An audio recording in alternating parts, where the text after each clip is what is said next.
A lot of 20 bulbs contain 4 defective ones। तो एक lot है उसमें 20 बल्ब्स है, तो इस 20 बल्ब्स में 4 डिफेक्टिव बल्ब्स है। One bulb is drawn at random from the lot. तो एक बल्ब जो है बिना देखे बिना कुछ प्लान करे उसमें से निकाला जाता है लॉट में से। तो क्वेश्चन पूछता है what is the probability that this bulb is defective. तो क्या प्रोबेबिलिटी रहेगी कि ये जो बल्ब निकाला गया है रैंडमली वो डिफेक्टिव वाला निकल जाए। क्वेश्चन 17 का second, suppose the bulb drawn in one is not defective and is not replaced. तो बोलता है कि जो हमने बल्ब निकाला वो डिफेक्टिव भी नहीं है और हमने उसको रिप्लेस भी नहीं किया। निकाल के मतलब वापस से हमने नहीं रखा उसको लॉट में। Now one bulb is drawn at random from the rest, what is the probability. तो बोलता है कि अब जो पहले क्वेश्चन 1 में हमने बल्ब निकाला था उसको वापस नहीं रखा और फिर से एक और बल्ब निकाला randomly, what is the probability that this bulb is not defective. तो क्या प्रोबेबिलिटी रहेगी कि ये जो बल्ब रहेगा वो डिफेक्टिव नहीं रहेगा। तो सबसे पहले क्वेश्चन 1 के लिए हमारे पास सैंपल स्पेस S1 क्या रहेगा कि देयर आर 20 बल्ब्स,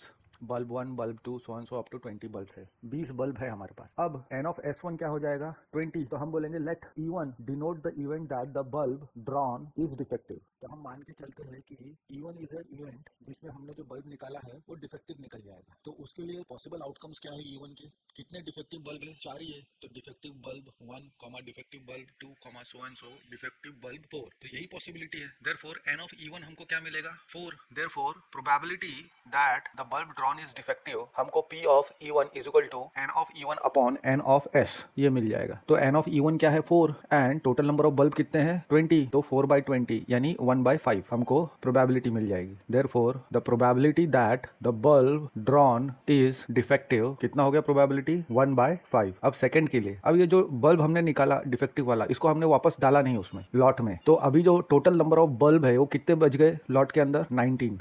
तो bulb 1 bulb 2 so on up to bulb 19। तो n ऑफ S2 अब कितना हो गया 19 हो गया। तो हम बोलेंगे let E2 denote the event that the bulb drawn is not defective. अब E2 हमने एक ऐसा इवेंट लिया है जिसमें जो बल्ब अब हम निकालेंगे वो डिफेक्टिव नहीं निकलेगा। तो इसके लिए क्या पॉसिबिलिटी हमारे पास है, एक बल्ब तो डिफेक्टिव निकल गया, 19 बल्ब बचे, डिफेक्टिव वाला बल्ब पहले ही निकल गया है। तो 19 बल्ब में से एक डिफेक्टिव निकल गया, 3 डिफेक्टिव उसमें पहले से ही थे। तो the probability that the bulb drawn is not defective के लिए E2 क्या रहेगा good bulb 1 good bulb 2 so and so up to good bulb 15। क्यों, क्योंकि 1 में जो बल्ब हमने निकाला था वो कंसिडर कहने को कर रहा है 2 में कि वो डिफेक्टिव नहीं निकाला है हमने और उसको हमने रिप्लेस भी नहीं किया है। तो जब डिफेक्टिव बल्ब नहीं निकाला यानी गुड बल्ब हमने निकाला तो टोटल 16 गुड बल्ब थे, एक निकाल लिया हमने 1 में तो बचा कितना 15। देयरफॉर n ऑफ E2 हमारे पास 15 आ गया। Therefore the probability that the bulb drawn is not defective, तो P ऑफ E2 कितना हो जाएगा n of E2 upon n of S1 is equal to 15 upon 19।